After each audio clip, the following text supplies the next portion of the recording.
শুভ দুপুর বন্ধুরা, রোজনামতে সুমনার নতুন একটা ভিডিওতে তোমাদের সবাইকে স্বাগত। আজকে বৃহস্পতিবারের লাঞ্চ মেনুতে কি আছে চলো তোমাদেরকে দেখিয়ে দিই। এখানে আছে ভাতটা আজকে আগেই করে নিয়েছি। এখানে কালকের একটু কচুর তরকারি আজ ছিল ফ্রিজে, সেটা ভাতের হাঁড়ির ওপরে বসিয়ে রেখেছি, গরম হয়ে যাবে অল্প একটু বলে আর আলাদা করে গরম করিনি। এখানে একটু আলু সেদ্ধ আছে আর এখানে লেবু কাটা আছে। এই আলুটাও কালকে রাত্রিরেরই আলু সেদ্ধ করেছিলাম, থেকে গেছিলো, আজকে ভাবছি খেয়ে নেবো ভাতের সাথে।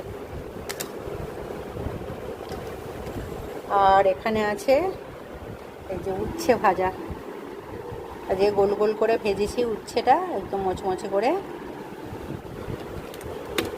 এটার সাথে ওই আলু মাখাটা দিয়ে মেখে খেতে খুব ভালো লাগবে। আর এখানে করেছি আমার পছন্দের লাউ শাক, পোস্ত দিয়ে করেছি। আমার লাউ শাক সবসময় পোস্ত দিয়ে খেতে খুব ভালো লাগে, তো একদম শুকনো করে করেছি। লাউ শাকটা খুব ভালো ছিল, অল্প করে আলু দিয়েছি তার সাথে। আর এখানে করেছি আজকে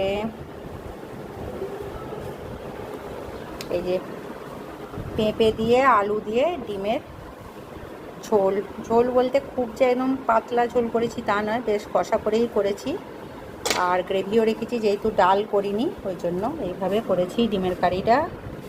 কেমন হয়েছে কালারটা সবাই দেখে কমেন্ট করো। আর আমার ভিডিওগুলো ভালো লাগলে একটু সাবস্ক্রাইব করে দিও। সবার দিনটা খুব ভালো কাটুক, আবার দেখা হবে, টাটা।